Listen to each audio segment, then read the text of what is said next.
Hi, folks. Hello, friends. How's it going? How you doing? Hello. Hello. Late start today. Yep. Sorry about that. Got to had to get everything in order and together, but we Yep. are here. Mm-hmm. Hello, and we are here to talk about running one shots and starting campaigns, and in Yeah. particular, how running a one shot, how preparing a one shot is different than running a prepping a chunk of a long term campaign. Very much so. Yeah. So, which one do you want to talk about first? The starting a new campaign or the one shot I'm one? gonna talk about announcements first. Oh, good point. Good point. Announcements. Yes. So we're still raising money for Color of Change. Really great charity. It's our charity of choice. That's how I'm gonna phrase it. I'm gonna raise money for them indefinitely. The link will be in chat sporadically or periodically, whatever the word's called. So you can donate there to the link. It's a really great charity that helps. I can't think of the word, but it helps people of color. Yes. And Fuck white supremacists Yeah, fuck white supremacists is essentially the gist is the of gist of things. why we're supporting it because it's a great charity and fuck white supremacists. Um, and Patreon, if you join our Patreon for a $3 tier every month, you can get some adventures for your D&D campaigns. March's is the house from Ben Hill, which is a haunted house. April's is going to be a sort of run through a den of Slod, and everyone's kind of infected by Slod initially, so it's very alien inspired. Ooh, yes. So you can get those on our $3 tier Patreon. You don't need to get it. You don't need to be signed up for the month. You can get the entire catalog when you're a $3 tier patron. So you can go back to March if it's past March. So you don't need to make sure you're a patron every month to ensure you get it. You can be a patron at any time and get the entire backlog. I think that's how it works. Uh, Schedule E. This coming Wednesday, we're doing a one shot set, a sort of Beneath the Tide epilogue one shot. It's gonna be real great. I'm Uh, excited. I'm excited. Everyone's playing fifth level characters except for Caleb, who plays Ogden Boone, 20th level wizard, fifth level everybody else. It's gonna be a lot of fun. It's a tomb delve, very puzzly. It's gonna be real fun. I don't expect the fifth level characters to make it out well, I'm but it's gonna be really excited. funny. It's gonna be great. And and then the week after that, Is our next campaign for the Wednesday night slot, Embers of woo, Autumn, 9:30 p.m. Eastern time. We're starting a new campaign. It's going to be real fun. I got I'm the excited. first session all prepped, ready to go. The introductory quest is ready to go, so it's going to be a lot of fun. Yeah, and then May 31st, May 30th, whatever is the last Sunday in May, Ravenloft campaign with the new Ravenloft setting book coming out in May. So come check it out. 9:30 p.m. on Sundays. That'll be in May, at the end of May, starting that. So that's everything, I All suppose. right. All right. So now I'll ask the question. So what should we start with? Should we start with talking about starting a campaign or how it differs, how prepping differs from one shots? Because for you especially for the next couple of weeks, those are both relevant. Should go one shots. Okay. Yeah, it's pretty easy to So cover. yeah. So what is so especially now that you've gone through and you've finished prepping and running Beneath the Tide an entire campaign. Uh, Now that you're coming into prepping this one shot that we're doing this week, what is how do you approach it differently? Do you have a different approach for prepping a one shot versus prepping like another session of an existing campaign? Oh yeah. I think one shots need more prep than a actual campaign session does, because the campaigns everybody has you have a decent length of time to do things. So you could just dick around and do whatever you want during a campaign and kind of just you know that kind of stuff. Dick around, have fun. One shots, they're generally you want to fit everything into one sitting. So that includes the story of the one shot and everything else. So it's a lot more condensed, I think, and you need to keep in mind can they do this within in a 3 to 4 hour sitting. Um, so I think one shots are harder to prep in a sense, but also easier because you can figure out things to condense. Um, but also you have to be good at moving on the fly too, because you want a one shot to not be like multiple sessions. It's called a one shot for a reason. So I think it helps that if you know when to cut things, it's good. But also, I think running one shots, your improv stuff might need to be pretty good too.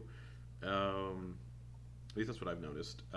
But yeah, like if a chunk of a one shot's taking up too much time, you got to know when to like cut it. So for example, say there's like a bunch of puzzles they have to get through, and they're taking maybe 30 minutes on one puzzle. You might cut a puzzle out, so there isn't a puzzle. You might cut rooms out of your dungeon in a one shot. That kind of stuff to make sure things uh, fit. But also, like running a dungeon for a one shot might not be a good idea, and that's what I'm doing this week. So we'll see. I might have to cut things on the fly, and nobody will know. Yeah, it's true. But yeah, I think they're easier in a sense, but also much more stressful in a sense to prep for because again, you have to condense everything into a little time slot. What about you? Yeah, I think so. Also, like I kind of think of them as kind of like the difference between writing a short story versus writing a novel. Mm-hmm. Like for a one shot, it's like it's not just like the combat and the time that's condensed. It's like you need to condense the story. Like Mm-hmm. the beginning, middle, and end all needs to fit within one session. Like you can't like a campaign. It's like you can draw stuff out. You can have stuff just for the sake of like for the sake of fun. It's like, yeah, we're gonna go into this dungeon just to get some loot. No other reason. It doesn't pertain to the story. It's just like a fun dungeon. Or we're gonna go fight this like here's a random encounter. And it's like in a one shot, you really don't have time for like random encounters as much. It's like you have a limited amount of time, so it's like, well, you want everything kind of to matter as you're going through it. So it is. Yeah, I think it's a lot more focused.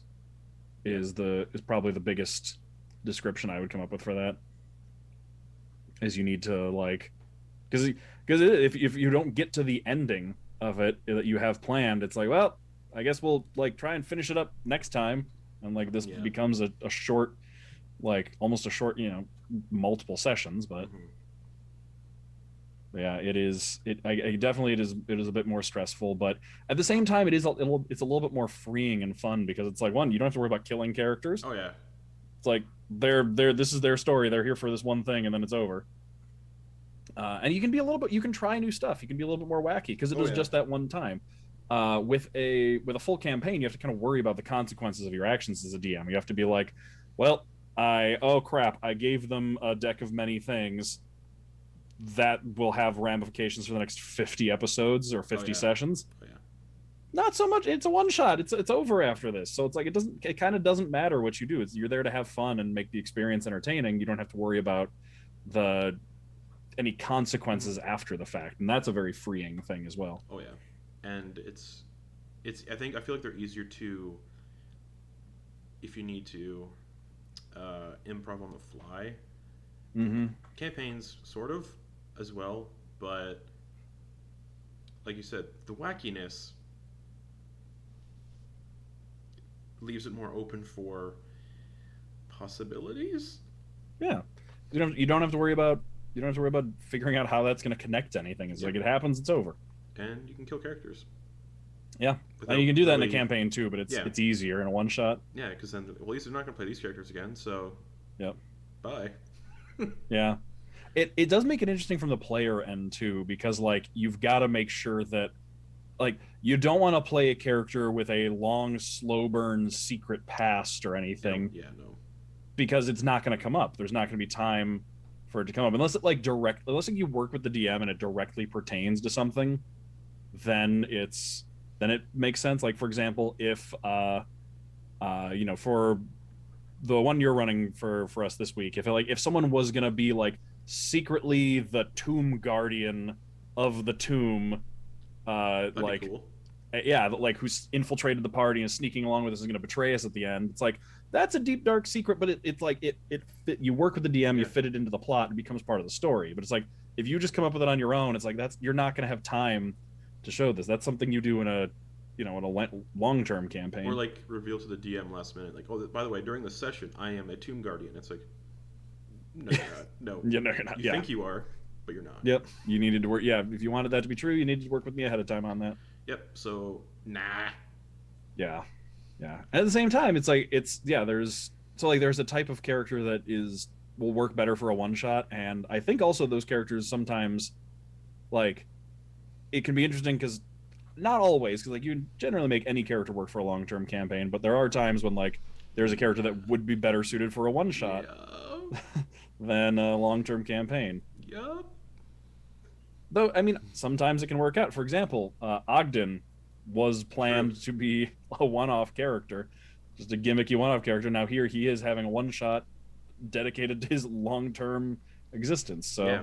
So So sometimes it works out. yeah, sometimes the wacky characters don't need to be tied to a one shot, Hmm. but they're more fun than a one shot because you Hmm. can just go off the rails. Yes, you can just have a fun, wacky time. Like the character I'm playing this Wednesday, I would not want to play for a long term campaign, but it's going to be a very fun, gimmicky doofus to play in this one shot for this one specific situation. I played a Warforged Bard who was just a set of walking bagpipes. Hmm. Perfect for one shot. Exactly. But I don't know if I could say I wouldn't do it for a campaign because I totally would. Yeah. Well, yeah, Because it'd be funny. it would. But like Um, it, and I think you can also create characters that are like specialized to the one shot if you know what it is ahead of time, yeah. which is nice. You can have like um yeah, you can have characters that are specialized one shot and kind of like meant to fit into this almost short story format where like their beginning, middle, and end is based around fitting into this 1 4 hour session as opposed to uh as opposed to needing to like live and breathe and exist beyond there. What's your favorite one shot character you've played? Easy. Ooh. Ooh. Oh, for you. Who is it for you then? Merc the Corrupted. Oh yeah, the I 20th level one that I Yeah, I ran. played a 20th level Turtle Wave the Long Death Monk. And Mm-hmm. when you get to like I think it's 17th level or 14th level for Long Death Monks, you get this ability called the Touch of Death or something. And for every key point you channel into something, it deals a bunch of necrotic damage if you hit. And I one shotted a beholder with it. Yep. Yep. That was fun. And he had the Eye of Vecna. Yeah. Yes. Yeah. It was the Eye Yeah, of Vecna. and he there's like the chance if he used all of his charges in his Eye of Vecna, he would just get killed and possessed by Vecna, and I Mm-hmm. really wanted it to happen. Yeah. Yeah, probably that character easily. Yeah. I'm trying to think. What are some one shot characters I've played because I've had the opportunity because we between campaigns and stuff and just throughout for our holidays and everything. We've had lots of opportunity. You've given us lots of opportunities to play one-shot characters. Yeah, I got a list of Uh, all your one-shot characters. oh, do you just keep a list of all these things? Yeah, I like to keep You have track the of most, stuff. you have the most interesting documentation. All right, let me hear it. I'm curious. Okay, so the first one you ever played was with that really terrible battle royale one-shot I ran. You played a Minotaur Temporal Warden, my homebrew Oh, I class, remember that. and yeah, there's that one. Which I mean, that was a Yeah, battle royale, so there was nothing really going on there. yeah, You played a Kalishtar Druid during a vampire Halloween ballet one shot. I remember that. I also remember we had one person there who like did because I remember you. I was gonna play like a fighter or something, and you kind of like gave me the hint like you're level what 2? I think we were. Yeah, and it was vampires, It and was full of vampires. It's like you're not gonna be able to win, and I was like, I see. So I changed gears, and somebody else did not get that memo. they got killed right away. Yep. I was like, oof, well, just dead. Oh man, Glambot 9000 and Oh, are all Bard metal band one shot. Glambot 9000 was built to rock. Yeah, Glambot So 9000 is up there. that one shot had no prep. It's none. That was all improv on the fly. Like, oh, you guys have a minivan. It's the one thing Nice. I prepped was the battle map at the end. That totally got circumvented, and all the baddies killed themselves trying to jump the platforms. That's right, because they all failed their acrobatics Yeah. checks and just fell into lava. Fun fact: you can jump gaps without rolling ability checks if your strength score is a certain. Mm-hmm. And I didn't know that. So, anyways, yeah, Glambot 9000. You played a Kobold Paladin in the Haunted Carnival one shot I did. Oh, I remember him. He talked like this. Yep. Um, I got the deck of many things. Oh, that's right, because I was like a kobold paladin of Tiamat, named but then I Fang. drew yeah named Fang. But then I drew the card from the deck of many things that switched my alignment, so I Yeah. had an identity crisis for the rest of the Oh, session. That was it fun. was so good. And then the antagonist of that one shot was Pennywise, basically. Yeah, Um, he played a Asimar Hexblade Warlock named Gideon in a one shot where you all played extra dimensional assassins, and you had to go into a castle and assassinate a king. oh, I remember that. That was fun. Oh yeah, that was the Peacock Court. Peacock Court. Yeah. What happened to the? You were going to do a I was going campaign. to do a campaign about it, like an episodic one, and it just never kind Yeah. of came to fruition. Yeah, keep that on the back burner. That It, that was a that it's was a still fun there idea. somewhere, Yeah, but yeah. because that'd be good. Episodic, Hmm. you really don't really need tiny narratives into it because it's just Yeah. we go to this plane of existence to assassinate somebody. Anyways, yeah, that one was fun. And then you Oh, that's right, played, because he used just like a wood axe yeah, as his hexblade weapon, has his yeah, packed yeah. weapon. And then you played Gimlin Quaman, a gnome conjuration wizard in the one shot I did of my published adventure on DM's Guild, Fizzleblim's Sugarland. I remember that. I hit the random character button on D&D Beyond for that guy because we And had been yeah, that was he spent a lot of time unconscious in a backpack being saved by Old Dilly. and he died.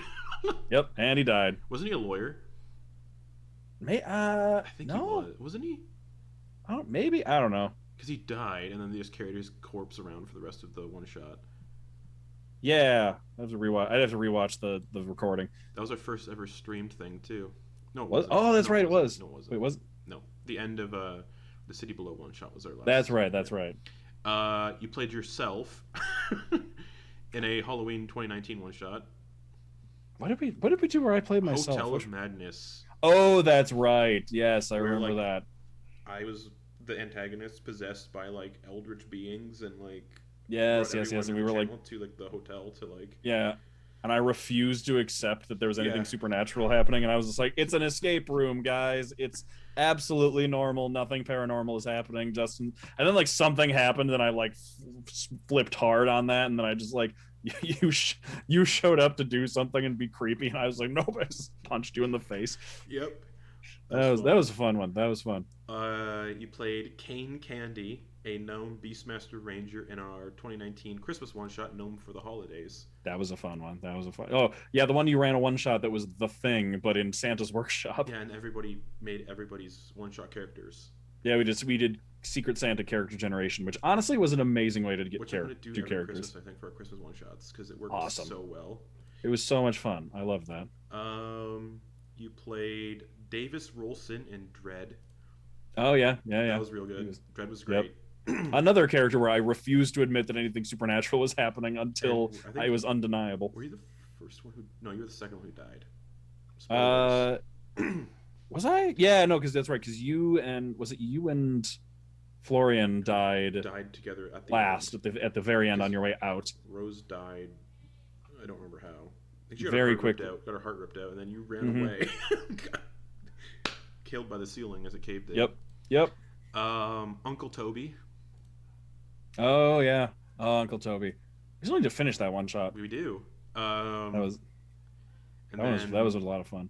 we did Monster Hearts for last year's Halloween. You played Dirk Ravenscar. Oh, Dirk Ravenscar was so much fun. Oh, I wish we had like more time to play that one. Oh, Monster Hearts is really good. Yeah, that was a lot of fun. I actually don't have what I wrote down. What we did for this past Christmas? Did we not do anything this Christmas? No, we did Gremlins. That's right, a very Gremlins Christmas. We did a very Gremlins Christmas, and that was an amazing one shot where we got to play as Gremlins. Also, you can get the rule set for that RPG that I made on itch, and I renamed it to Creatures so I can actually publish it without getting in trouble. Nice. So yeah, that's all of our one shots that we've Yeah, done. We've done a total of even like ones that you haven't taken. So this one shots obviously you haven't taken part in, but on the channel we've done a total of 30 one shots. Wow. Nice. Yeah, who's your favorite? My favorite. My Gremlin for most recently was a lot of fun, though. I ended that session with like a sore throat because I was doing the like Tasmanian devil voice the whole time. I don't even remember your character's name. I don't either So, because like he never said it, but I just remember my character was the one that was like Yeah, the entire time. constantly. That's he could not talk. He could only make horrible Tasmanian devil noises. It's also one of our highest viewed videos on the channel Oh, on nice. YouTube. Everything else, like YouTube doesn't get any traffic, and I don't really promote the YouTube side of things because I don't really care about the YouTube side of things. So everything's like 10 views, 15, Gremlins 327. Nice. Yeah, I was like, oh, that's surprising. Mm-hmm. How did this get so many views? Yeah. Who did you play? Oh, I just played the video and the audio came up. You played Winkle. Winkle, that was his name. Yeah, Winkle the Gremlin. Yep.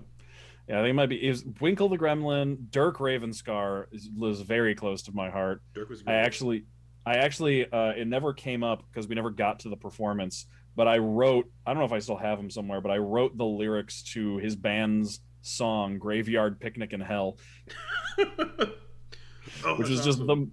the most. I was like, what's the most stupid hardcore song title I can come up with? And that was like It's "Graveyard pretty Picnic in awful, Hell." but it's great. Yes. Yeah. You know, if you're all like anyone out there, if you're watching this and you're looking for like a really good RPG for a one shot, Monster Hearts.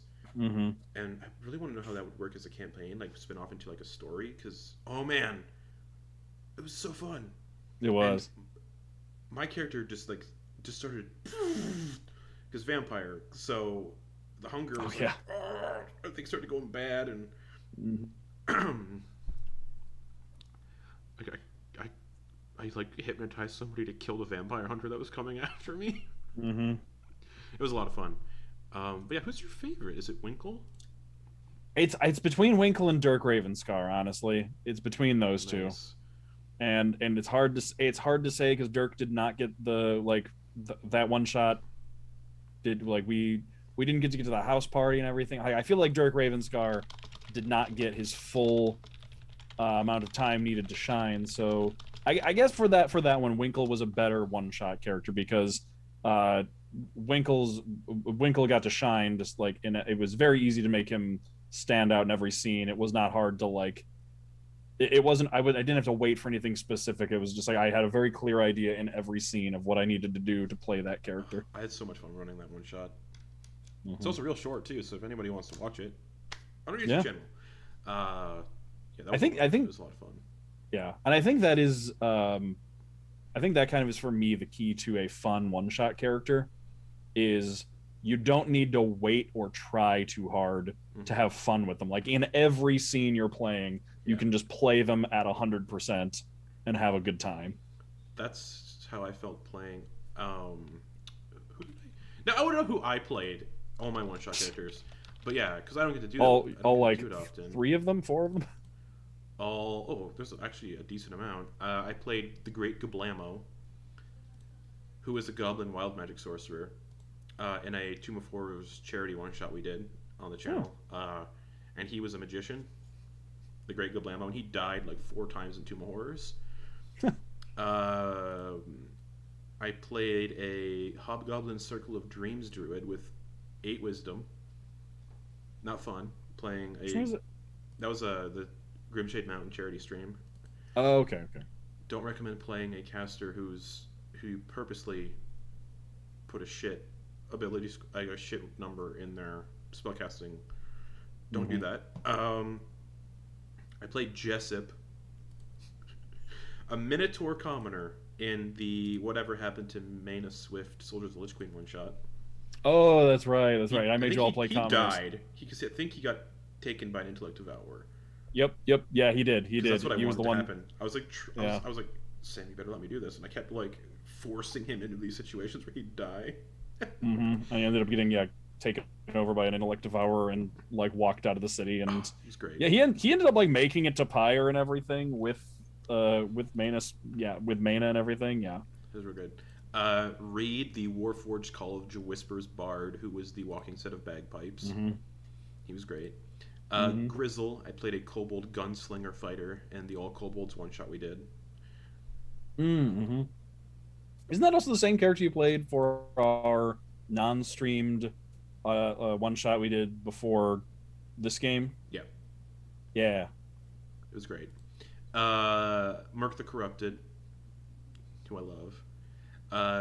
Connor McCormick in Dread, who was this like Mm-hmm. Irish druggie, and Sam's character was actually like my dealer.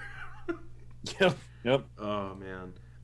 Burble, the Lokatha Nature Domain cleric in Magus Tower, Yeah. who talked like, "Hello, everybody. This is me, Burble." I remember because we And all like everyone showed up in costume, and then you were like, "Well, screw this!" You went and got like a big scarf and a bowl to put on your head. yeah. That was great. And then in It was a Monster perfect. Hearts, Salem Hmm. Hemlock, Yep. the most dumb.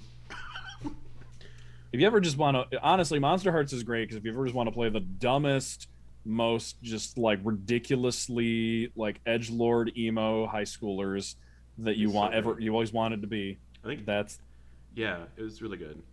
yep. So much fun. Man. Just if you want to play a character that looks like Hot Topic threw up all over them, like there you go. Monster Hearts is great for that. Yep. I was like, Like you can also not, but like that's honestly that's that's the how whole I had the point. That's most the whole fun playing point. it. Yeah. I was playing like a vampire who lived under the school. Oh man, did that one shot did not end well for my character. He just was like, Hmm. oh well, my entire identity just got revealed. I'm just gonna leave. Yep. And I was gonna like have him walk into the woods and just stake himself because he's like, what's the point? Yeah. Um. Yeah. Thanks for the question. Yeah. Anyone else has any questions? Feel free to ask them. Um. What do you Oh, think? Oh, go ahead. I was gonna say, speaking of one shots though, I think one thing also that is worth mentioning is the fact that it is really easy to take one shots and turn and just like add them into campaigns Mm-hmm. as like long-term campaigns as just an adventure. Yeah. Like if it fits, you can just like toss them. Like granted, you got to make sure like for some of them you got to make sure that it like actually fits thematically. Like if you had thrown in Fizzleblim Sugarland into Beneath the Tide, not sure that would like that may have been a tonal shift. Oh, Like, so good. but yeah, like that may have been that may have been like a what the fuck moment as we were like going through this candy factory all of a sudden that just did not match up with the theme of the rest of the world. But like for some of them, they can definitely like make a fun Mm-hmm. make a fun little thing. And one thing I've actually found that I have a lot of fun with, that's an easy way to get it's an easy way to continue the story of a campaign and without interrupting it, but also get a one shot in. Is I did a dream sequence, Mm-hmm. like a shared dream sequence in a different system. Ooh. So like everybody made characters in a different system, but it's like the character they made it was their was the character like their character in a dream. Oh, that's so fun. So it was fun because it was like they could be themselves, they could be these characters, and it was like ultimately it was like this mountain spirit testing them through a dream vision. So like it actually had a point, but it was fun to just it was just a one shot in a completely different system. We ran Legend of the Five Rings, which is Oh yeah. an interesting system based on like being samurais, and very different. And just like did that for a session. It was a lot of fun. What are the essentials to have figured out before you start a campaign? Oh man, the Boundaries. essentials. Yes, yes. I was about to say like there's not many, but when it comes to actual yes, everything covered in a session zero Yeah. with the players. Boundaries, Uh, safety mechanics. yes, boundaries and safety mechanics, especially if it's a group you haven't played with before Oh and yeah. like you don't really know each other that well. Mm-hmm. Definitely important. Still important if it's a group you know because there's Yes. always things that are important to go over. But Mm-hmm. like you're like if it's a group of people you might be more comfortable with each other and like better able to talk about these things in a Yeah. more organic way. But like if that's not like if not like you just need to put in the session zero to be able to take care of that and make sure everyone's boundaries are communicated. Yep. And to make sure like everyone's agreeing on the same sort of thing you wish to explore. Because if someone That comes too. in with the wrong expectations, they're going to be like, "Oh, I made my character to fit this theme, but this isn't the theme we're going with." Okay. hmm That is yeah. Yeah. That's a big important one. So like, if say you're the rest of the say you're doing like a pirate campaign and everyone in the camp because we descended beneath the tide, but say everyone in the pirate campaign is morally gray, and you have a lawful good character who is with a pirate crew, Mm-hmm. it's going to be a little hard to like mesh a bit. Yep. If you're like, we're doing a pirate campaign and one character's not down with piracy, it's like, well, that's it's a pirate campaign. So yeah. Yeah, but then it really wasn't a pirate campaign, so Right. Yes. So because actually hard to run a pirate campaign in D&D yeah. Yeah. because you do piracy and then there you go. Mm-hmm. And then you can introduce your players to opportunities to commit piracy, and they don't do it. And They then choose they to buy from the completely ship. they just are paying customers, purchase from the ship, leave, and then have it pointed out to them afterwards they could have done a piracy, and then they're like, ah, crap, that's right, that's the point of the campaign, I forgot. Yep. They were just such nice spice merchants. Yep. So yeah, definitely having everyone agree on the theme, know what kind of theme, what kind of game you're going to be running. Because if you're like running an evil character campaign and one player makes a good aligned character, I'm like, wait, we're playing an evil character campaign?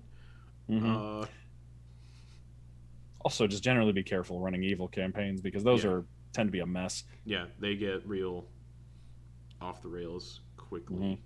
Especially, and those ones are ones where you especially want to make sure you communicate boundaries very explicitly Yeah. because, like, different people have a different idea of what evil is, and then you can have a lot of players out there who will take it's an evil campaign as a just blank check to Mm-hmm. just be a terrible player.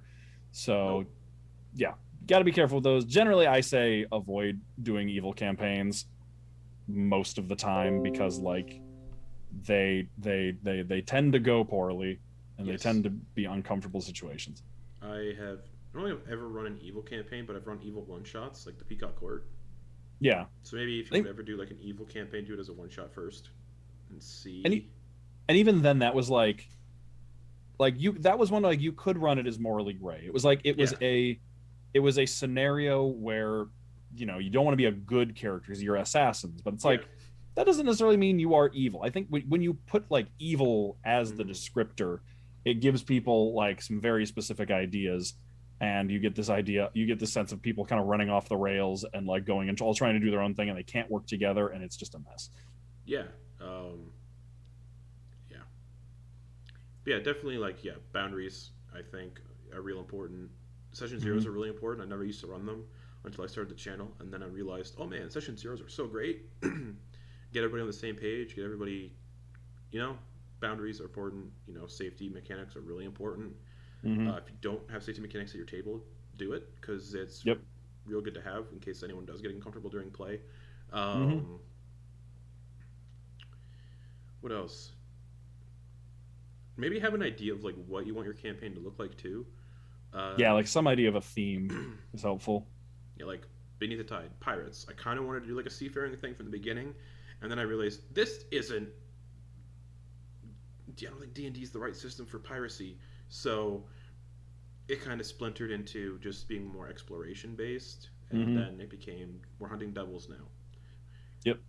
Next campaign, it's going to be more adventuring and doing quests and Classic fantasy. sandbox style. So do what you want to do, kind Mm-hmm. of thing. But don't just yeah, it's gonna be a lot of fun. Yeah. Yeah, But I think in it's terms of, oh, go ahead. Sorry. I don't know what I was gonna say. Oh, okay. Sorry. I was gonna say just in terms of what is like essential to prep ahead of time. I don't know if there is. I think that depends on the person. I think that depends on the DM. Like what makes a good thing to prep ahead of time. Like to have explicitly ready. Like clearly you want to have your first session ready Yeah. before you start. Mm-hmm. But like for some people, like for me, a map is very important. I love having a map, even if it's not completely filled in. Like it gives me what I'm playing with Yeah. and allows me to kind of work within that. But then like that's for something like a D&D campaign, but for others where like it's more of a specific static location, like travel isn't as important. I might just put together a huge roster of characters because, like, if you're not going to be traveling from place to place, chances are it's going to be very character based. So I might just prepare a lot of characters. If it's going to be more dungeon based, I might prep like a bunch of dungeons and get that going. But it kind of depends on like what helps each Mhm. DM and just like what kind of campaign you're running. So for me specifically, when I was been prepping this next campaign, I took all of my world's history and just started fleshing it out because that's fun for me. World building is really fun. So if you're like the type of person who's really into world building, that's a really good thing to have prepared. So if players want to go somewhere, you have something for them, and you're not making it up on the fly, which you can do. But it really sucks if you make an entire like town up on the fly, and then you just forget about it, and your players want to go back. You're like, oh, I don't remember anything about this town. Mm-hmm. So it's like another good thing is develop note taking skills, even as the DM during sessions. Mm-hmm. That's a really good essential skill to bring into a campaign, just so you can keep track of things. Um, but yeah, I like world building. So for me to do the essential thing for me is world building. So having towns and settlements and cities and places they can go and like wilderness already like prepped out in my head is really easy for me because if they go anywhere, I don't have to like scramble to figure things out. I can just be, oh, I already know where they're going. Okay, boom, boom, boom, boom, boom, boom. So world building, at least for me, is really important, and also it's just really fun, just to like build worlds, build the people who live there, and that kind of stuff. Because I'm not good at making up people on the fly because they always have like dumb names like Greg and Steve. It is a there is a the fantasy name generators website is my best friend because I will always have that pulled up while I'm DMing. And so if it's like, oh, there's this person, I'll just like go, especially because they have the D&D section. It's like broken up by race. So you can just like go like, oh yeah, there's a bugbear named click, click, click, Gurignac or whatever it comes up with for the Mm-hmm. bugbear name. Like, stall for time a little bit during the conversation while I click through the menus and find Mm-hmm. the right generator. Yeah, so stuff like that I think is helpful. But again, you don't need to like world build at all. You can build your world as you go, which is also fun to do. Mm-hmm. Um, which is what I think I also do. Um, but yeah, like I think the core essentials, like we talked about, safety mechanics, boundaries, and then you can go from there. Mm-hmm. And there is something to say for like for that build as you go type style.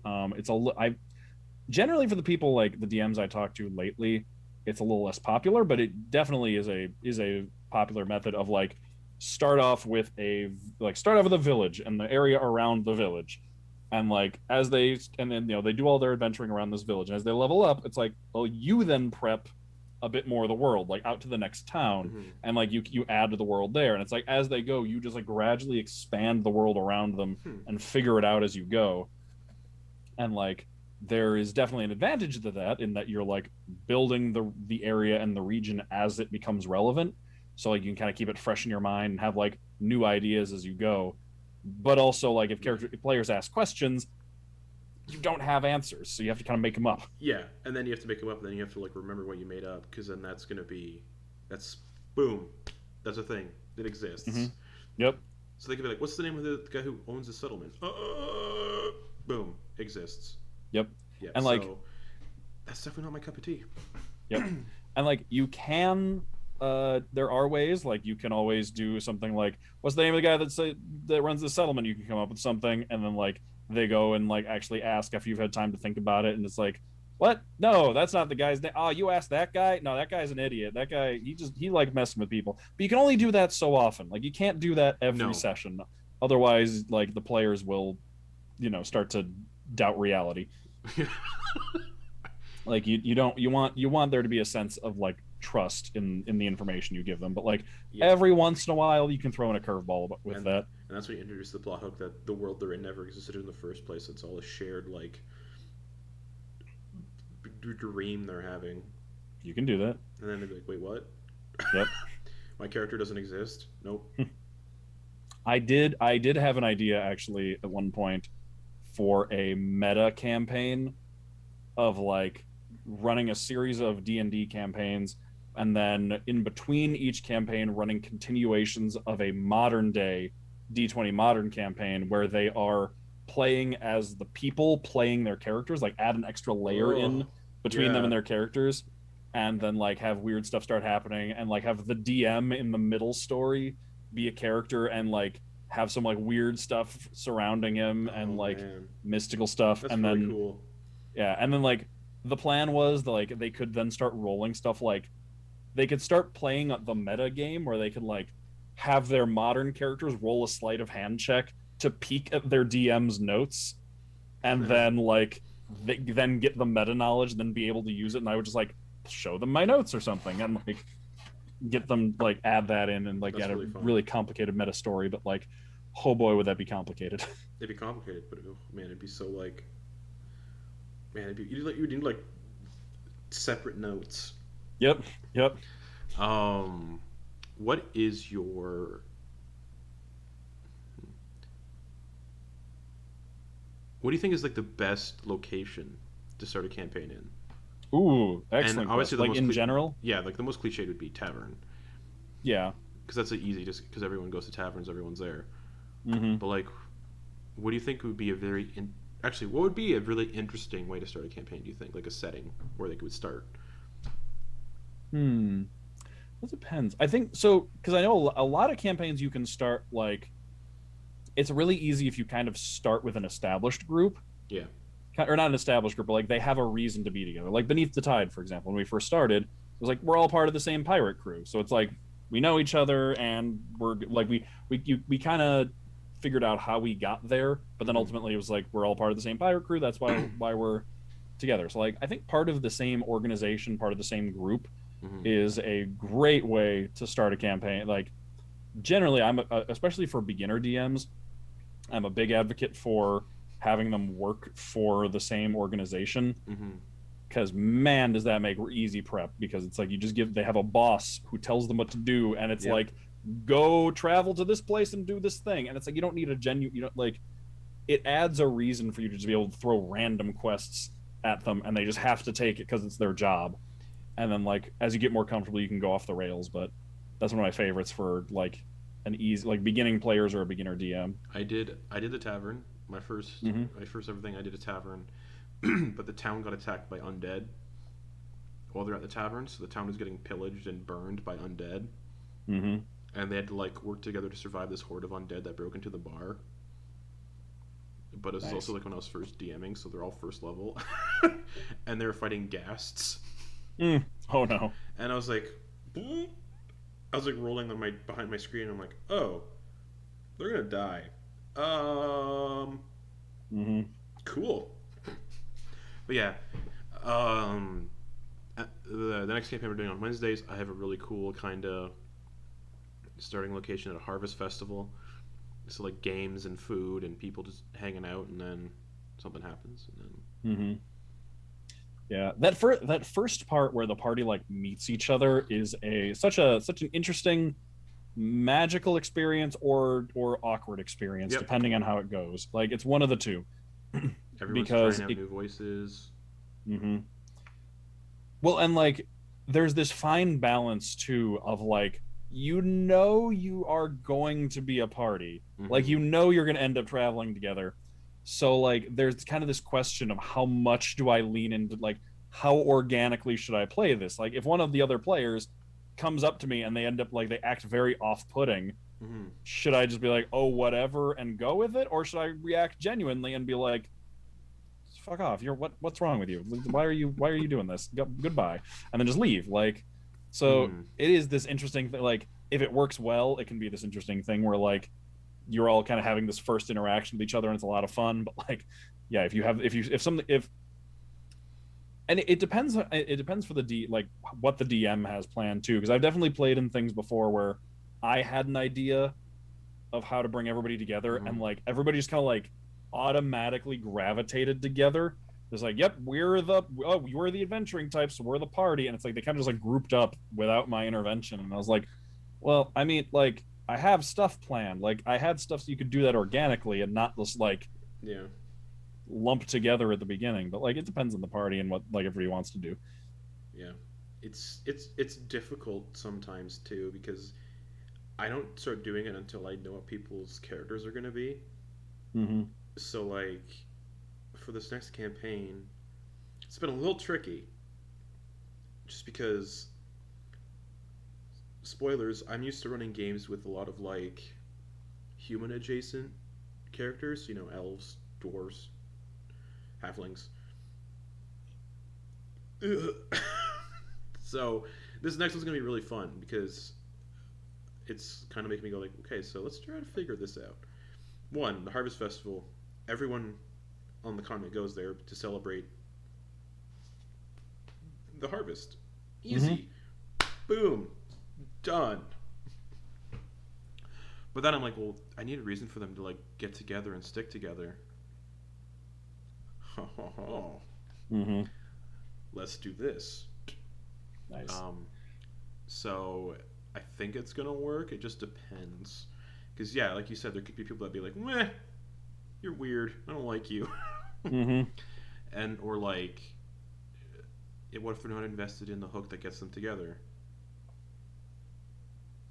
Do they think of something else on the fly? Yeah. But I think everyone kind of goes in the same expectation, like, well, we have to get together, so I think we should follow what the DMs prep for us. Right. Otherwise, it's just gonna be a clusterfuck of trying to like figure out how to move on from this. Mm-hmm.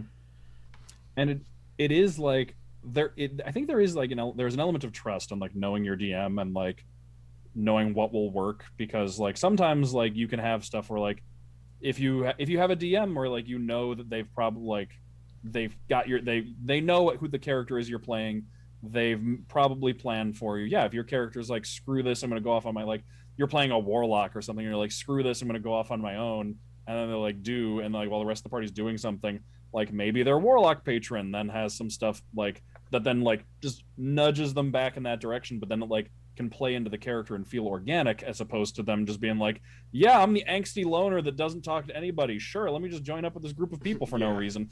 yeah. So that's a really easy way to do things too. Is maybe there's going to be your patron's going to intervene for a quick second and push you in that direction. Mm-hmm.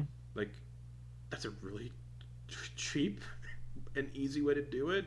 Mm-hmm. But like, Warlocks are great for that. give it yeah, Warlocks are warlocks are the best. warlocks are a D. I feel like a warlock is a DM's favorite class Yeah, because it just comes free with story hooks. Like it's the most story filled class. yeah. Like patrons are great. Mm-hmm. And even clerics too, because clerics deities you can use those to kind of push things along, which is Mm-hmm. great. And I'm excited because there isn't one. Like in our next campaign, there's nobody bound to like. There's no one like clerics and warlocks. They serve a deity. They serve this patron that kind of guides them and pushes them along. Not next campaign. So it's gonna be really fun to mess with that, Yep. and not be able to be like intervene Yep. deity patron. So yeah, um, yeah, I would say as a DM warlock, because you can just be like, yeah, your patron's kind of telling you to go this way, Mm-hmm. or like a yeah, cleric. Oh, you see a vision from your deity telling you maybe you should go in this direction, Yep. and they're like, oh, I wonder why, and there's probably not a reason. It's probably just the DM wanting to get everybody Yep. to cooperate. Yep. I have done one of my favorite campaigns I started actually. I was very proud of how I started this. I had each player or each player character, receive either a vision or a letter or like orders or something from their backstory that brought them all to the same spot. And in particular, just thanks to how their backstories worked out, this managed to be doable. I had each of them looking for a different person in the party. Oh, that's fun. So it's like this person, like person A had a vision of person B, and then person B had orders to investigate person C, and person C got a letter telling them they should ask person D for help, and like each of like, so it was kind of like they were all linked together, like they all had a person that was looking for them and a person they were looking for.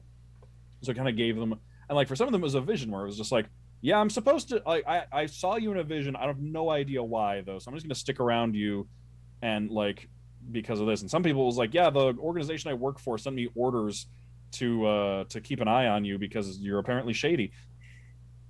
And like just kind of immediately linked the group together and kind of Oh, gave everyone like a little secret agendas too. that's really good.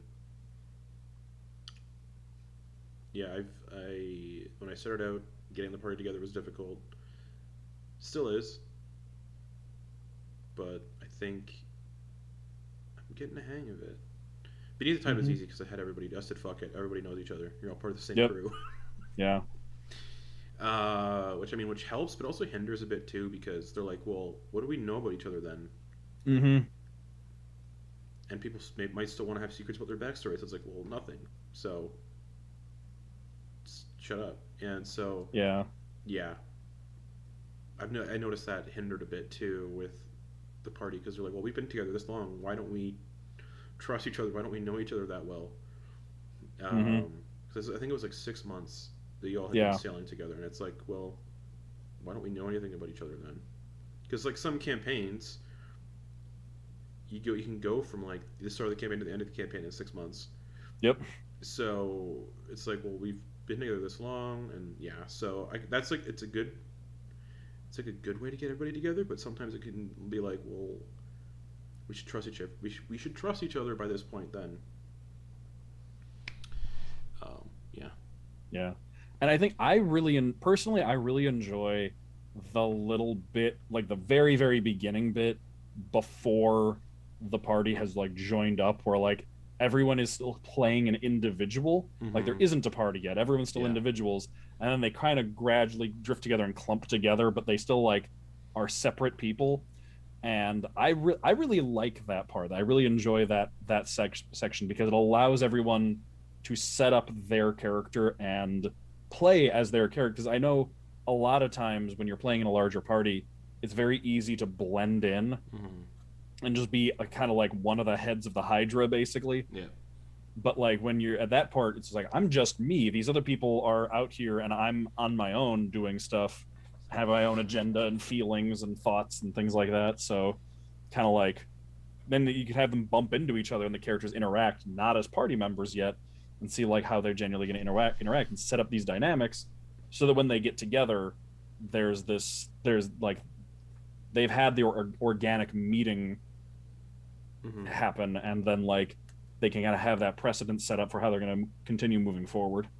Yeah. That's like one of my favorite uh, things to DM is in a campaign is the like start when Mm-hmm. everyone's kind of doing their own thing and they kind of get together and they kind of introduce their character and they describe what said character looks like and then they bring in the voice and Mm-hmm. sometimes like everyone I think a lot of people when they come to the table they're like man I can't wait to see what y'all's voices are going to be like and Mm-hmm. for me especially it's great just hearing silly voices and I love silly voices so I'm excited to see what everyone's voices are going to be like for their new characters especially Mm-hmm. because like y'all been playing these past characters for 2 years so I'm anticipating some like wrong voice every once in a Mm-hmm. while before things get Mm-hmm. settled in. I'm real excited. All right, I'm gonna cast fireball. Oh wait, hang on. Yeah, Yeah. I'm real excited. It's also just gonna be funny because like with the class changes and stuff, I'm like the other characters expecting like especially because I don't see like anyone in that game outside of that times like outside of Mm, when we're playing. So I'm not used to I'm not used to seeing them be other people yeah. or like other characters. I'm used to them being like I'm used to Brittany being Leah, this weird eldritch Luna Lovegood spacey Mm-hmm. druid, like fungus druid. So seeing her be somebody else is going to be jarring and strange. I'm used to Garrett talking like this. I can't even do the voice.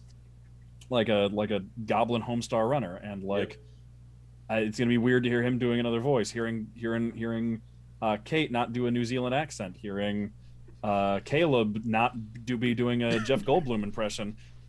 Yeah. I'm the most excited for Caleb. I think Oh just yeah, because he came in with like a parody character and now he's like actually he's doing getting something to actually do a. serious and I'm That's really nice. excited. Yeah.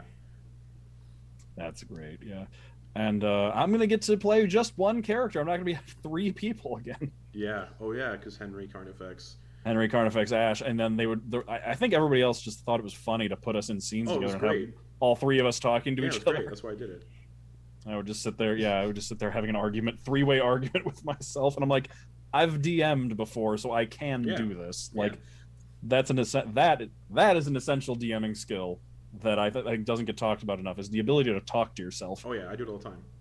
Mm-hmm. Because it's like if you because from a player perspective, you really get into it, you get into the scene. In your mind, they're separate people. Yeah. But as the DM, it can feel ridiculous when you're doing this back and forth and like doing both sides of a conversation. Yep. Yep. Mm-hmm. And also like it makes me interested in wanting to run a campaign where everyone plays two D&D characters or two Mm-hmm. characters at once. So it's like Yep. if you want to bump up the party, but you don't want 800 players, Yep. boom, everyone plays two characters. Yep. But I have done that. But then, yeah, but yeah, I'm really excited for everyone to bust out new voices. I'm looking at their like portraits, and I'm like, I think I can kind of guess what you're going to be going with, but What are you gonna sound like? Yeah. I hope your character has like this deep Southern Texan accent That's just because he kind of looks like Ford. with a belly. Yeah. But deep voice definitely no accent actually as far as I'm currently planning. Yeah, I'm actually no accent for once. But yeah, also just gonna be a mellow, chill guy. Nice. Very different from Henry and Ash. Yeah, Henry was very like neurotic and Constantly panicking. yeah, and then Ash was just like fuck you. Yep. So yeah, I'm really excited. I'm also excited for like the new dynamic everyone is going to bring and new characters. Mm-hmm. And, I'm not gonna say new play styles because I think some people are still gonna do their let's touch everything, see what happens. Yeah.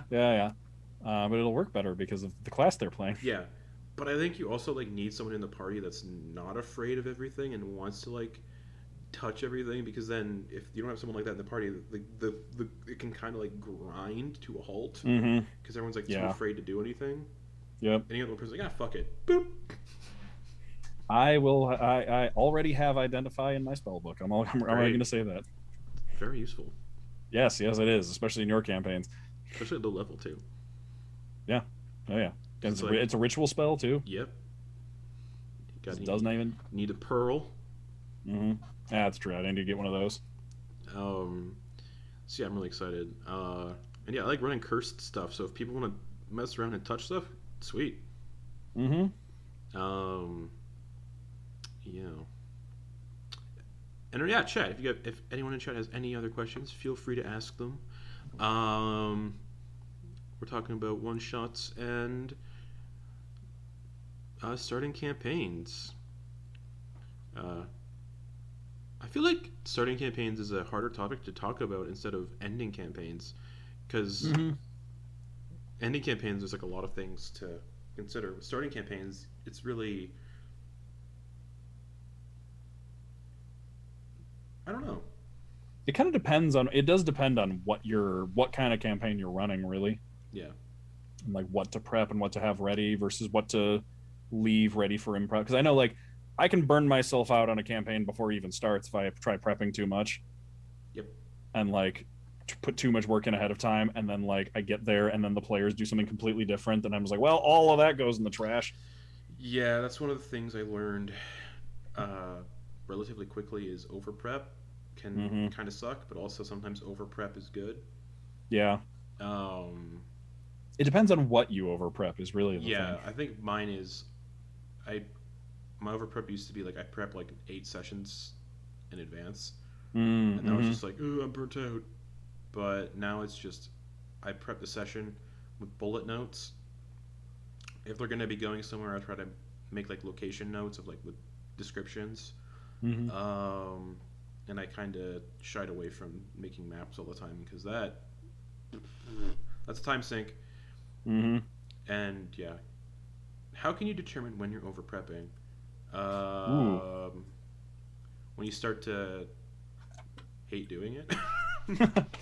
I mean, yeah. Let me think. How can you tell when you're over prepping? I think I think it depends on what I think. One of the things is it is a very personal thing. I think to determine like what your ideal prep level is. Because that kind of comes along with like what are you comfortable improvising, and once you can figure out that, you can just figure out, okay, whatever I'm not comfortable improvising, that's what I need to prep. Yeah. So I think over prepping comes in a lot of forms, I think, because like, and depending on the person too, because like for some people, over prepping can take the form of railroading, where it's like, Yeah. well, I put all this work into these things, so you're gonna go do them regardless of whether or not it makes sense or you want to. Mm-hmm. For some people, it over prepping looks like a bunch of things that don't come up, like you've prepped a bunch of encounters or dungeons or people, and they just never show up. Yep. Or like you said, you prep session notes 8 sessions in advance, but on session 2 of that list, they've deviated, and now sessions 3 through 8 aren't going to happen, and you need Yep. to change all of them. So it takes a lot of different forms, and I think that it is never about an amount of time put in. It's always about what you're prepping, Yeah. because like you can make good use of time prepping stuff, uh, and not have it be over prepping. For there's no limit to the amount of time you can spend. Like you can, uh, now as long as you're still having fun is the other thing. If you spend a Yeah. lot of time crafting a character's backstory and it never comes up, that's over prepping, kind of, because Yep. like it didn't really matter. But if it helps you and you enjoyed writing it, and it made it so that that character you're running, you can get in their head more and you can represent them better because you know their backstory, even if it's not going to come up, then that wasn't over prepping, because it made a difference. It mattered. Yeah. Um, yeah. My. I was just gonna say, over prepping for me is when it starts to feel like the notes that I prepped are railroading the people, the players, and they don't have the room or the options to kind of do what they want. Um, so generally, my prep is now just like I said, bullet notes, location notes. If an encounter makes sense, then an encounter. If it doesn't make sense, then I'm not going to throw an encounter in.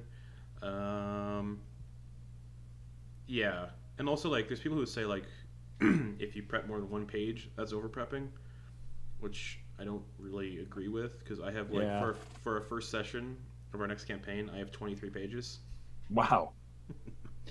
and that's bullet notes, but it's also mostly locations Mm-hmm. and what's going to happen in those locations if they go there. So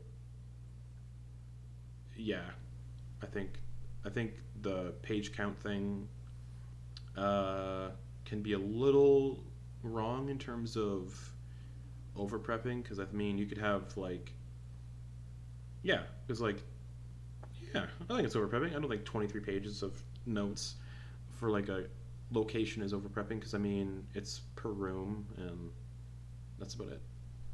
Mm-hmm. Again, if you're having fun with it, if you're enjoying yourself and it makes sense and it helps you, it's not over prepping. Yeah, uh, I think if you're enjoying it, it's not over prepping.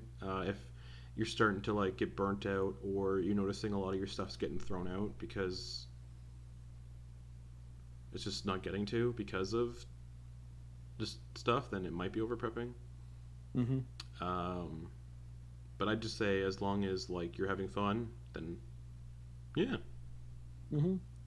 And like I think there is a fear of under prepping is what usually mm-hmm. causes over Yeah, prepping, yep, like wanting to be like, I need to cover everything. What if they investigate the sewers on this side of this town? I need to know what's in there. It's like, no, you don't. yeah, Like, I mean, if you want to, if you want to hide something in there, but like, don't do it out of panic and fear. Do it out of like a sense of creativity. Do it yeah. out of a sense of like, it would be cool if this was here. And if you're like worried about a location they might go to, um, you could just do that as part of your like pre-campaign world building, and Mm-hmm. just say like this is what might exist down in these sewers. You don't have to worry about doing it like the week before and prepping like trying to figure out like what they're Mm-hmm. going to come across when you can just be like, well, this is what's down there, so this is what they could come across. Or if you feel comfortable, improv it on the fly. Mm-hmm. And if you're still getting comfortable with improv, like a few bullet points will work wonders. Like Yeah, just a few just little details about just like 1 or 2 sentences, just if you've thought about it ahead of time, gives you a great place to build off of. yeah, and Um, yeah, like what's in the like you have a bullet point like what lives in the sewers. One that's one you could mhm. make that one bullet point like giant rats. Hmm. Easy peasy. Yeah. And like for some people that might be more of a thing where you're like, oh, they decided to go in the sewers. Yeah, there's probably rats in the sewers. Sure. All right, let me just look up the rules for rats. There we go. All right, that's what you're running into. And like if you're more comfortable improving that, then cool. Yeah. Well, Um, yeah. for me, and again, it depends on each person, like what your minimum prep is. For me, I the things that I can't make up on the fly Yeah. are essential characters and names, or like locations and Same. like Yeah. names, and anything that requires stats or a stat block. Yep. Everything else I can make. I'm confident I can make up, but it's like those are the things that just it takes time to do. So I have to do that ahead of time. It's like, yeah, I need to establish this location, this town, this city, this social structure, whatever. Yeah. Especially if it's a homebrew creature too, because Mm-hmm. you can get lucky and reflavor an existing stat block if it makes enough sense. But if you're like coming in with like a creature that's like impossible to reflavor a stat block off of, then it might have to prep kind of that stuff ahead of time.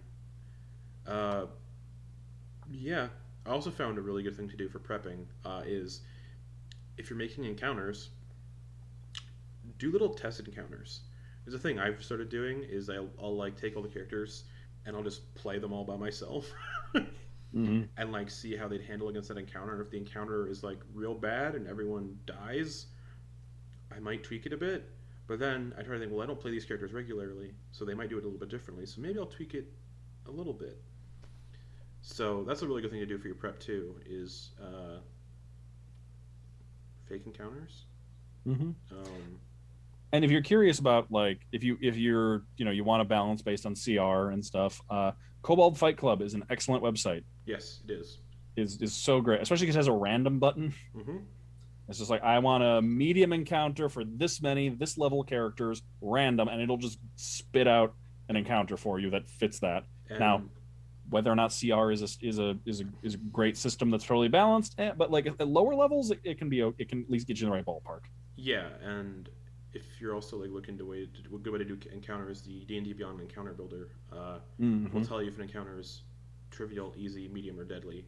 But most of the time, I don't really pay attention to that because a deadly encounter I've noticed and Beneath the Tide turned out easy because the encounter doesn't track like abilities or magic items or anything the characters have. It just tracks Mm-hmm. level. It's based on level only. Yep. So, and sometimes yeah, CR can't be really trusted because I had some CR like two monsters can kill a CR 20 character like Intellect Devourers Mm-hmm. because they teleport into your brain and eat it. The So a clay golem can one shot the Tarrasque.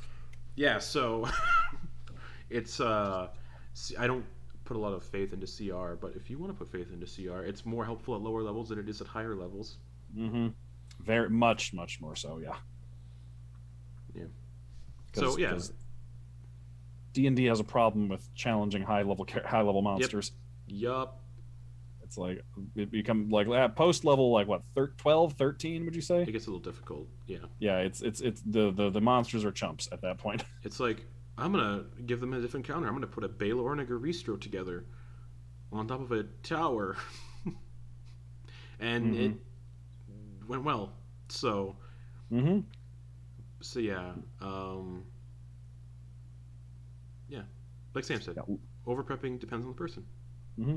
Low levels though, a great sword can just like straight up kill a wizard in one hit. Yep. Actually, it doesn't even take a great sword. Just Wizards. max damage on most weapons will just kill a wizard in one hit. Yup. A great sword actually, a great sword could theoretically outright kill a first level wizard in one hit. Anything that does 2d6 damage, because wizards have a d6 hit die. Chances are they have like 6, 7, 8 health first level. Yeah. So if you can do if what is it, 12 7. if you do 12 damage and they have 6 hit points. Yep, yeah, 12 damage and 60 point, 14 damage on 14 damage with a great sword is not impossible, and that brings you to -7, which is insta death for a first level wizard. So Yep, I had a wizard get killed by an animated broom of attack in Death House. First level wizard, just the broom killed him like one hit, nice. and it was like Was it like insta kill, like all double hit points and everything? Wow. It was something like ridiculous like that. Yeah, And that double hit points rule is brutal at first level because it's like it's real easy to get to double digit damage. yeah, and then it never comes up in later level D&D. Yeah, because it's like something we need to do like 300 damage in order for it to matter. It's like the only way that's going to happen is if you cap the falling damage. Because falling damage caps at 20d6. So that's a way that it could happen. And there's some spells that could do it. Yeah, like if you have a character with very low health and you hit them with a meteor swarm and they're already at like 1 HP, then yeah, they die. like, yes, then they're probably dead. But yeah, when you get to like higher level D&D, the outright killing somebody with a single attack is impossible. which is kind of good because then you don't have to worry about it as much. But like also then it becomes kind of hard to challenge your players. Yeah, that's when you start. Yeah. So, yeah. It gets a little CR silly. That's what we're saying. Yeah, the Broom of Animated Tag does 1d4 plus 3, and I rolled a natural 20 on it. So. Oh, it critted. Yeah. A wizard will not survive a crit at first level. Yep. At all from like anything. Oh man, wizards in terms of like all the starting classes at first level wizards, man, they're just so squishy. I mean sorcerers too. Sorcerers are, I think so. And are bards the other D6 or is it? No, does anything else have a D6? Is anything? Is it just sorcerers and wizards that have a D6 hit die? Wow. Yeah. All right. Yep. Just those two. Squishy spellcasters. Yeah. Artificer D8. Artificer even gets a D8. Yeah. So Hannibal went from a D8 to a D6, which sucked. Bard is a D8. Cleric is a D8. Yeah, I think everything's usually a D8 except for the martial classes. Yeah, Sorcerer is a those D6. go up to a D. Yeah, Sorcerer and Wizard are the only D6. Yeah, I think are monks D8. Yep. Yeah, and then like fighter, paladin, ranger are the D10s. D10s. And then barbarians are the 1d12. D12, yeah, bard, cleric, druid D8, fighter D10, monk D8, paladin D10, ranger D10, rogue D8, sorcerer D6, warlock D8, wizard D6, artificer D8. Yeah, so sorcerers and wizards, first level. Yep. Fun fact, that's still an improvement. Used to be a D4. Yeah. Wizards used to. If your wizard dumped Constitution, you could have 3 hit points at first level. That's gross. Yep. But funny. But then wizards make up for it when they start leveling up and get to the higher levels, and it's just like, look at all these 9th level spells I have that nobody else has. Yep. Granted, I only cast 1 a day. Best 20th level caster is a wizard. Yeah, true.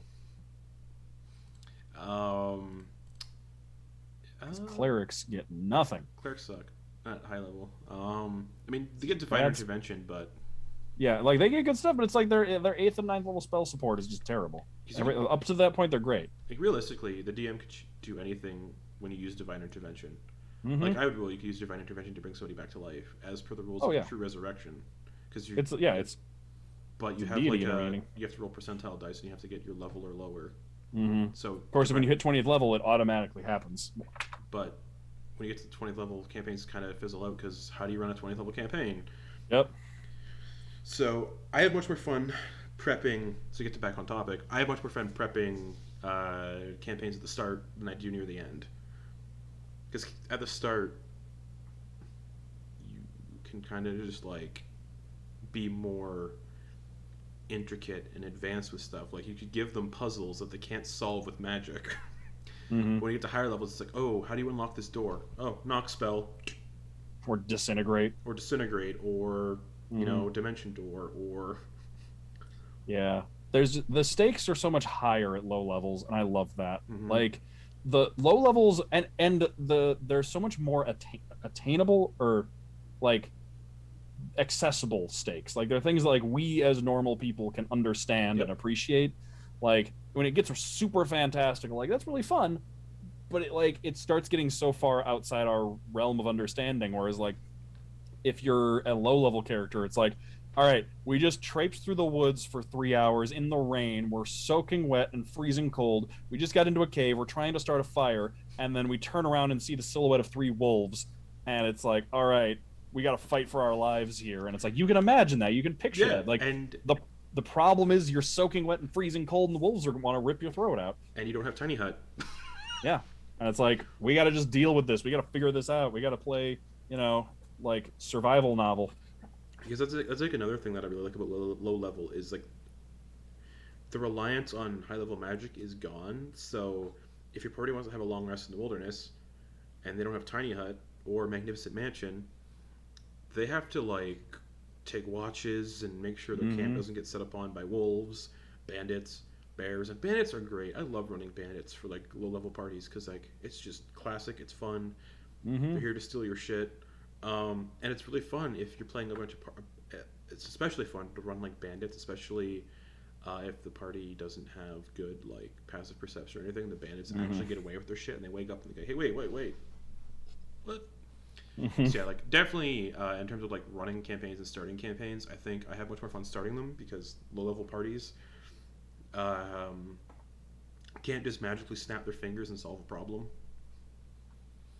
which I really enjoy because I like designing puzzles. But when you try to design puzzles in later level D&D, it's like, nah, fuck this puzzle, disintegrate.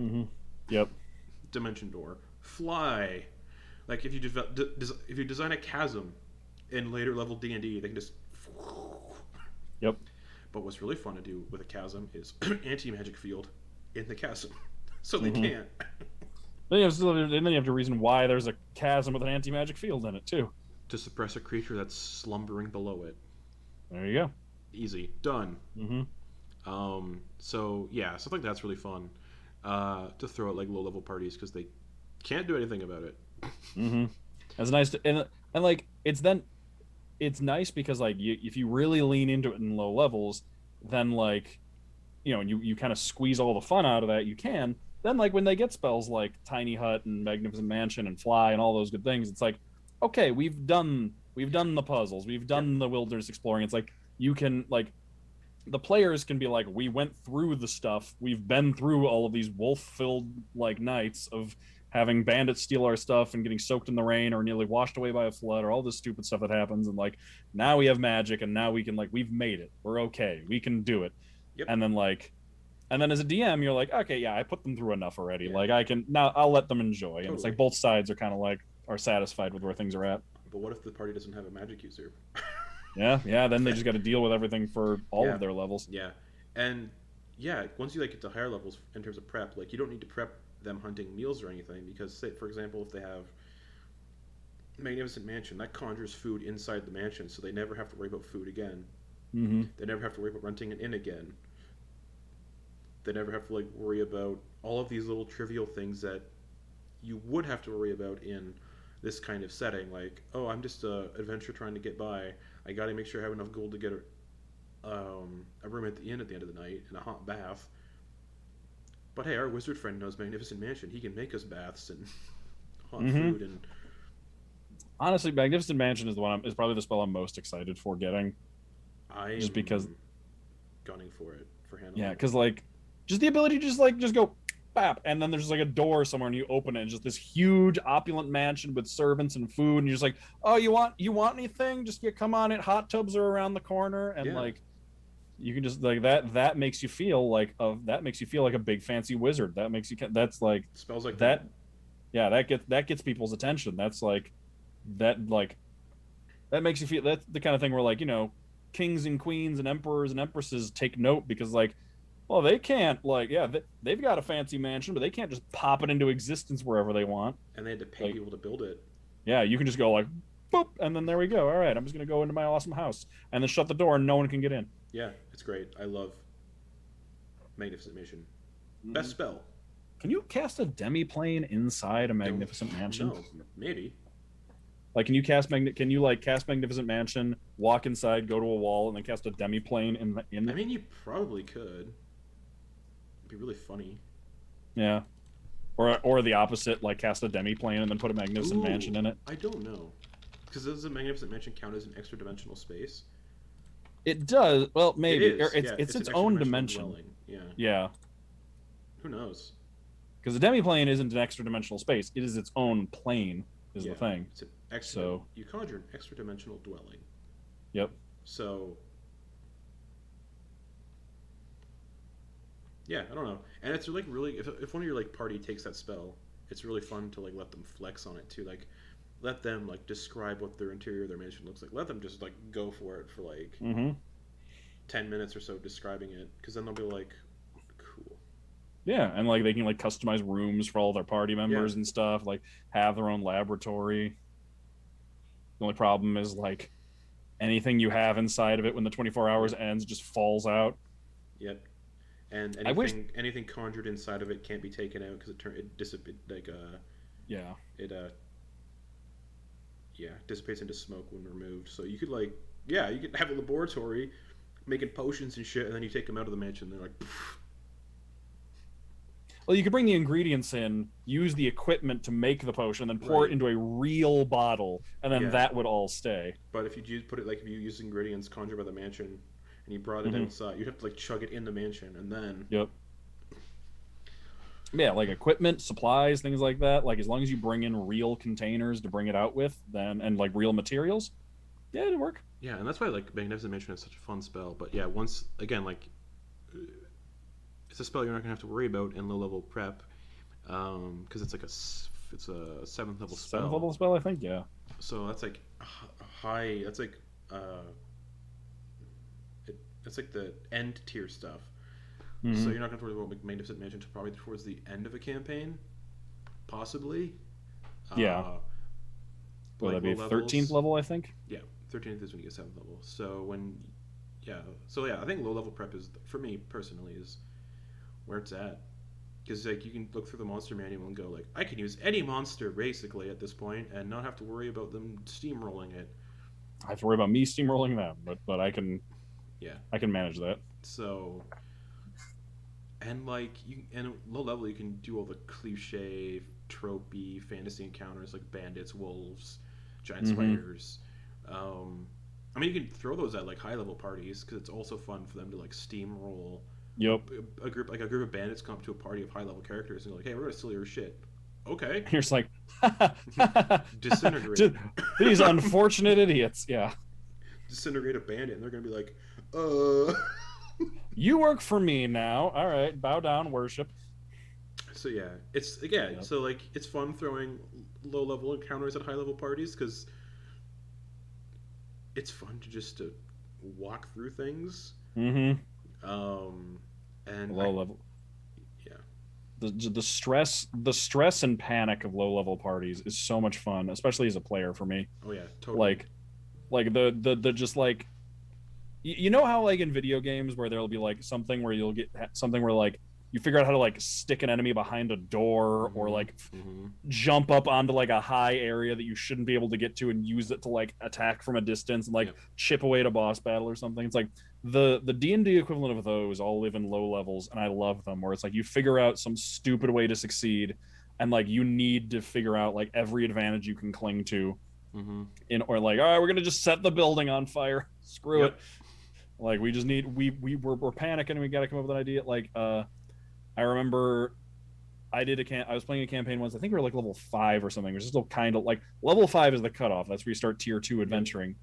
But even then, we were a little cocky, and there was this dungeon that was like a bandit hideout up in these like coastal caves, like on a cliff face, and it was like there was a spire in the middle that had a room in it, and it was connected to like a arched, like it was like a curved series of caverns along the cliff face, connected by bridges. And we split the party. We went into this dungeon. We somehow managed to set off every encounter at once. Oof. Just alerted every bandit in the place. And we were basically fighting the whole dungeon like one big encounter map. And people just started getting knocked unconscious. Like we weren't doing great. So what we ended up doing, I was the wizard. I had to cast fly, and so I just cut the bridges, grabbed everybody one at a time, and flew them into the like individual standing room, and we just took cover in there and like rested for the night. It's like all right, there's like Wow. a 40 foot gap that they can't bridge, so like we're safe for now. Take a rest. That's fun. Enemy territory. Oh man. Yeah, I Mm-hmm. love running low level stuff because the party, if they're like in a difficult situation, they can't just like yeah cast disintegrate to kill an enemy. Mm-hmm. They might have to like think of like they might have to use the environment to their advantage and stuff like that. And like in high level D and D, they might have to do that too, but it's much more most likely prominent in lower level D and D. Mm-hmm. Because in order for the environment to provide an advantage, it needs to be something significant. Yeah. Like it's like in first level D&D, a hill or a tree or a rock or like a cave or a chasm, any a river, any of these basic environmental terrain pieces can turn the tide of a fight. Oh yeah. At high levels, the environment turning to your advantage needs to be like a volcano. Yep. Um, there was I remember playing in a campaign, a Ravenloft campaign, and we had to cross a rope bridge, but the Mm-hmm. rope bridge didn't have any. It was just like a rickety wooden bridge on rope that didn't have any railings on the side. Mm-hmm. So you'd walk on the bridge and be like, so everyone had to like do acrobatics checks or like that kind of stuff to cross it. Um, and this is like I think we were only like whatever level you get the Thunder Wave spell at. That's a first level spell. Okay, so I think we might have been like third, fourth level.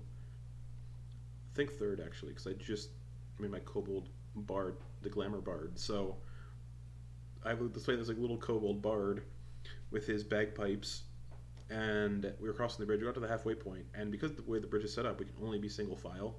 Mm-hmm. And I'm like, well, I'm the smallest. Can I be in front so I can see? And everyone was like, yeah, sure. So I was in front, and the DM had bandits on the other side of the bridge coming towards us. And I'm like, oh, I prepared Thunderwave today. So the bandit approached, and they approached, and they were like in a single file line as well. There was like three bandits, and I did Thunderwave, and I like positioned it in a way where it would knock them off the bridge, and Mm-hmm. all three bandits just went. Plah! Yep. But then it was like, wait, does Thunderwave fuck with structures too? Hmm. And then I don't think it does, but the DM made everybody have to like get across the bridge quickly while the bridge was like collapsing. It was so much fun. Mm-hmm. So like Nice. using the environment in encounters is really great, and prepping like encounter stuff for the level parties where they have to use the environment to their advantage is really fun. Mm-hmm. Height is such a big advantage. Just fight enemies on a cliff or something. I had there was one campaign I ran where it was like it became comical the amount of times that the storm cleric just ended fights by thunder waving enemies just off the top of towers. Yeah. And it's like one that was like there was this like metal spike jutting out the top of the tower, and like she blasted the villain like off the cliff or off the edge of the tower, and he catches the edge of the spike. He's like hanging on to it, but it's like crumbling. So they're just like attacking the base of the spike, like with the stone around it, so it just starts falling Oh, that's until fun. like he falls out. So like it took time. Like he's trying to work his way back up, and they're trying to knock him down, so he falls. Yeah, it's so much Yep. fun. Yep. And like if you want to like make really and like I think another really good thing to do because we're kind of getting off topic a little bit.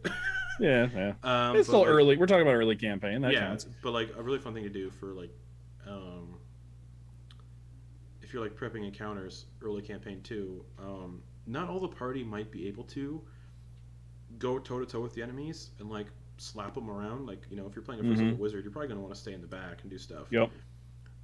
But also like if the wizard's hurling spells at people from a distance, they're probably gonna be not just they're not gonna be ignored. Oh yeah. If you're like, okay, let's go after that guy. He's in the back, throwing fire bolts at us. You might want to you can give those people like additional like tasks to do. Like, oh, the wizard might need to, or the people who don't want to fight these people up close at low level might can go into like this burning building and rescue people who are trapped inside. Mm-hmm. So yeah, I think prepping low level, you don't need to like make sure everyone has to fight the enemy. You can like give them like little dynamic stuff for them to do because yeah, like if you're fighting, for example, like low level, you're fighting what up? You're fighting gnolls, and the gnolls Mm-hmm. are doing like a raid on a village. Uh, if they're getting hit by fire bolts, they're not going to ignore the wizard who's throwing fire bolts. They're going to be like, well, fuck, take this guy out first. Mm-hmm. So you might want to include a burning building the wizard or whatever can run into and do some water stuff and pull people out. Mm-hmm. Yeah, and it's always stuff like that always also makes encounters more fun too. Like if it's like something like a bridge is collapsing or a building is falling over, and the wizard just casts telekinesis and is holding it up. It's like that is an excellent time for an encounter because the wizard is trying to maintain concentration Ooh, and yeah. hold this thing up, while like the rest of the party needs to protect them and keep them like keep that from happening. Like one person is maintaining something or needs to do something, or tragedy will strike. It's like that is a great time for enemies to attack and make things more complicated. Make the wizard lose their concentration. Mm-hmm. Yeah. Or like a dam is breaking and you're trying to like run around repairing it and you're being attacked in the process. Mm-hmm. Yeah. So stuff like that's really great. If you're having issues like figuring out low level campaign stuff, and you want like your part, you don't even have to like limit that to low level campaign stuff either. But like, Mm-hmm. if you're having issues like figuring out how to prep a session, an encounter for like all of your party, because you're like, well, this thing's gonna hit hard. If it hits the wizard's gonna die. So yeah, introduce things that your like other characters can focus on, and then have like the ones who get up and fight in the face of things. Let them do that. Mm-hmm. Though granted, that also provides a lot of a nice bit of dynamic, like makes the fight a little more dynamic by having you just be like, because normally, because if you have the big fightery type and the big fightery type just run into each other and then just do this repeatedly and just until someone's hit points are gone, like that can get boring. But if it's like the party fighter goes up against the ogre and the ogre just bypasses them entirely and starts charging for the wizard, it's Mm-hmm. like, oh, maybe it's not just I need to like stand here and fight. Maybe I need to like grapple the ogre Yeah. and hold them down so they don't get to the wizard while the wizard does their range stuff. Or like maybe I need to do these things to keep the wizard safe and like do my tank job. It's Yeah. like, yeah, go ahead, endanger the wizard, because if now it's the rest of the party's job to keep the wizard safe. Mm-hmm. That makes the fight more dynamic and fun. Yeah, and if like say the wizard's using like you said telekinesis to like hold up a bridge that's collapsing, and the rest of the party have to like run across the bridge. Mm-hmm. Like I think the wizard could theoretically walk along the bridge while using telekinesis to hold it up. Mm-hmm. But like if the wizard loses concentration while they're crossing the bridge, no. Yep. And you don't have to kill them outright if that happens. You could have them fall into like some rapids and just like. Yeah. And then it's like, all right, now we got a fun encounter of trying to go fish the wizard out of the raging river. Like that's fun. Yeah. So, yeah, there's a prep note. Use the environment. Yeah. Don't just have it be a room with walls. Mm-hmm. Yeah, just like honestly, a great place to look for low level D&D inspiration is like survival shows. Yep. Like Man versus Wild or something like that. Like Bear Grylls, something about Bear Grylls has a camera crew or something. I forget which one of them has a camera crew. But yeah, either way, it's great inspiration. There's like Man versus Wild, and one where he like brings a celebrity along. Oh yeah. There's the guy who like it's just him. Survivor Man was just him and a camera. Yeah, like every time you see him going up a mountain, he has to do it 3 times. He has to go up, come back down, grab the camera, and then actually climb it. Yeah. But like watch stuff like that for low level DM inspiration, because cool. Yeah, you can see like how just existing in the wilderness can be dangerous and like provide challenges, and it's like we tend to overlook those because in our normal everyday society, going from point A to point B is a very safe, thoughtless process. It's like you just even if you don't have a car, it's like I could just walk there. It's like no, there are environmental hazards everywhere you need to worry about, and watching shows like this can remind you just how dangerous the woods can be. You drank water from a dirty river without boiling it or anything. Yep. Mm-hmm. Probably poisoned. Yep.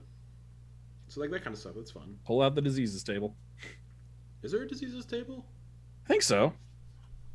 I wish there. If there is. Oh yeah, there is. It's in the DMing. Yeah. It's like a list of like all the diseases you could throw at your party and stuff like that. Yeah, there's like rules in the If you ever like.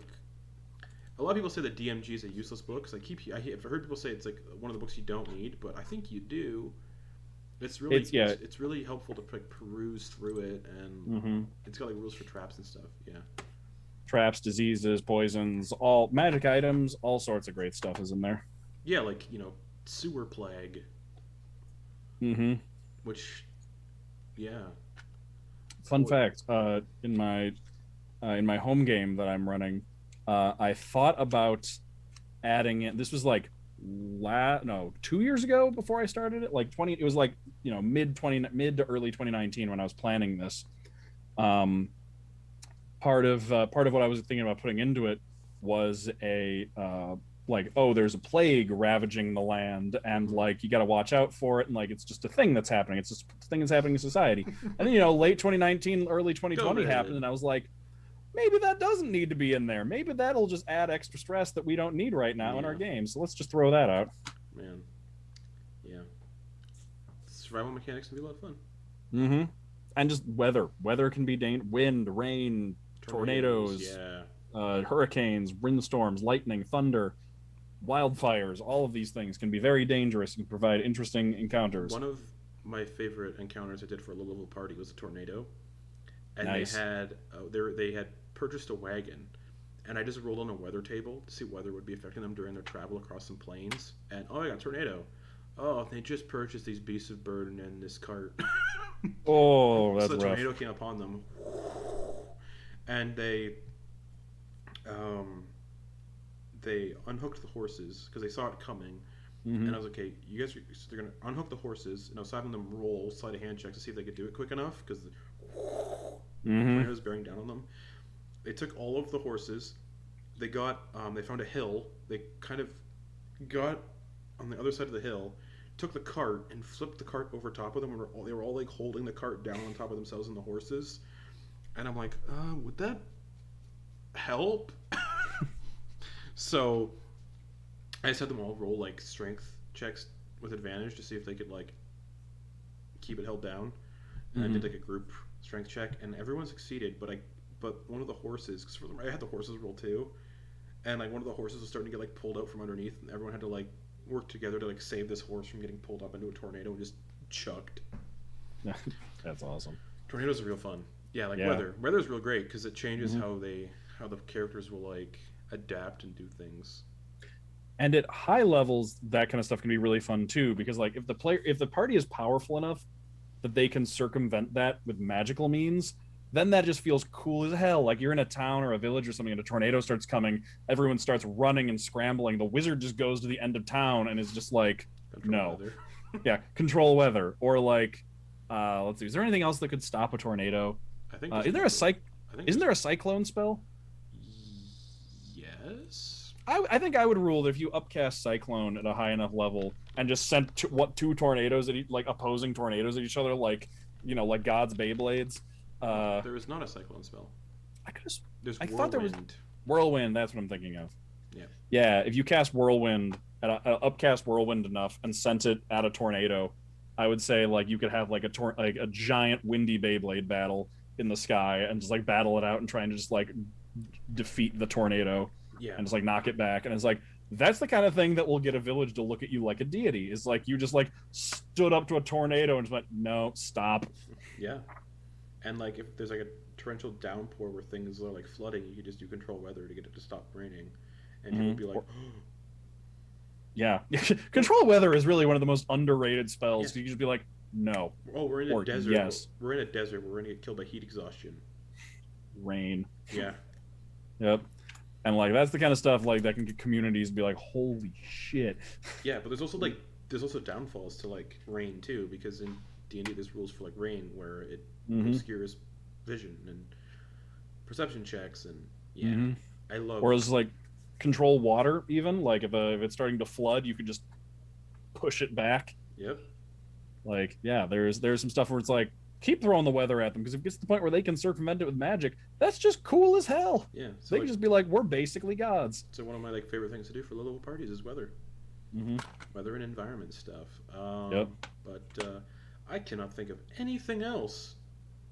Yeah, yeah. I think me neither. One shots was kind of a quick thing to talk about because I Yeah. mean, Ironic because they're one shots. yeah, and then starting campaign stuff it could go really anyway. Yeah. But I think that's it for me. Yeah. Same. All right. All right. Um, you'll see me and Sam again on Wednesday, Yeah. 7:30 p.m. Eastern Time, continuing our Wild Mount campaign with session number 42. And then 9:30 p.m. Eastern Time Wednesday, we're doing our Ogden's Archaeological Society one shot, which is a Still tomb delve one shot. still working on the voice. I'm excited. Yeah, it's gonna be 1/20th level character, and the rest are 5th level characters. So try prepping something for that. Oh For yeah, that's fun. it's interesting, and I get to Hmm. recycle a monster I never got to use in the campaign, which is really exciting. Ooh, do Yeah, you? yeah, Do I know what it? I might know what it is. I think we talked about it briefly If a this one bit. we talked about, then yeah, I'm excited. Um, I'll play along. Don't worry. I cool, won't. cool, I cool, won't. cool. Yeah, I love it so much. So yeah, Thursday, continuing around with the Frost Maiden, and hopefully you'll see us do something Sunday. Hmm. But thanks for everyone who came out to watch and asked Yeah. questions. I think that's goodbye from me. Yeah. So see you See around, you all folks. later.